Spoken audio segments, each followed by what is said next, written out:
Coming out here this morning, we saw a lot of ATVs out. It's a beautiful morning, and I know that that's a big part of the recreation in this valley. And off-road enthusiasts must be part of this process.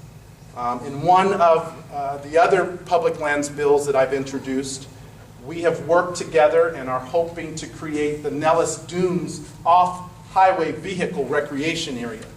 Similarly, we included in this first proposal the creation of an official off-highway vehicle trail.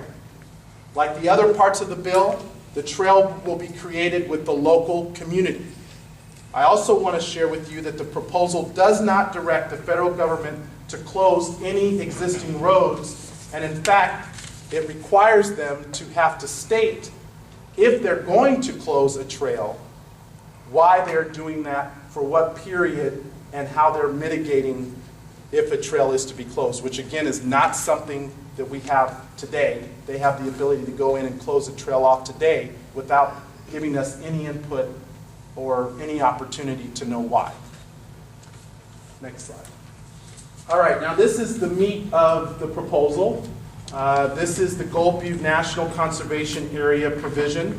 One of the more interesting parts of the proposal is the creation of this conservation area. The conservation area would be comprised of 348,515 acres. This land is currently managed by the federal government, largely through the Bureau of Land Management. The bill creates, again, the creation of the conservation area.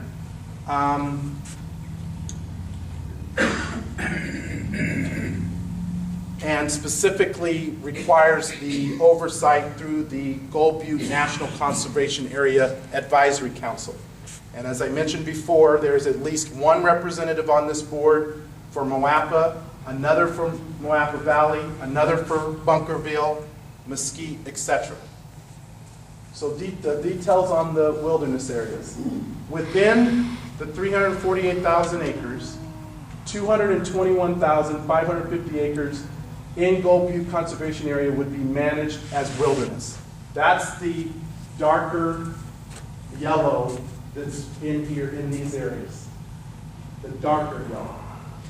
Now, one of the things, this lists the various areas, the Virgin Peak Wilderness, the Black Ridge North Wilderness, the Bitter Ridge North Wilderness, the Bitter Ridge South Wilderness, Billy Goat Peak Wilderness, and the Milton Hills Wilderness, with the designated number of acres.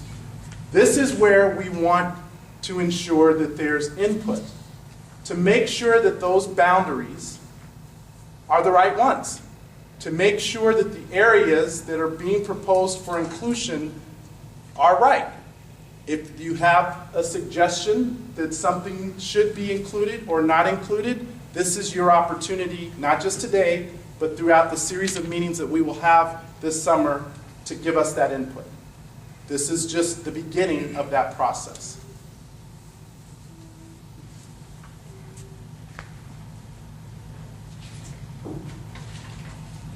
The proposal as currently drafted, as I said, has 6 possible wilderness areas inside of the overall Gold Butte National Conservation Area.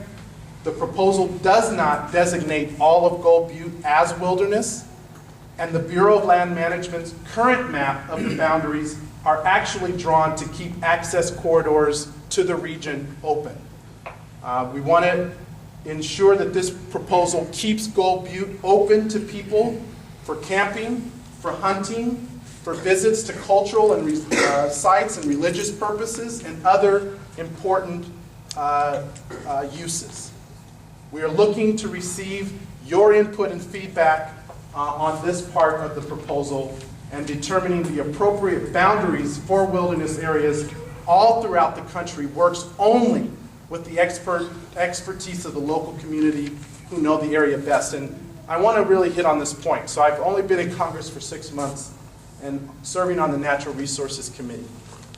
Communities that work together and that are open and who communicate respectfully concerns and who arrive at a consensus get stuff done for their local community in ways that benefit their communities. The legislation that I've seen move have only moved because the local community supports it. When there's division, when there's lack of consensus, when there's dispute, then nothing happens, and some of the benefits that could come either get delayed or don't happen at all. And so it's not my intention to do nothing. It's my intention between now and when this legislation comes up is to get your input to see where we can reach common agreement in the local community, and then to represent that agreement in the version of the bill. Next slide. This part of the bill, I don't feel has been previously focused on appropriately. Like, I grew up going to Lake Mead as a kid, and preserving Lake Mead is as important a part of this legislation as the other elements. The Lake Mead National Recreation Area is a big part of this proposal. The Department of the Interior currently manages section of the Lake Mead National Recreation Area. That's the purple part over here.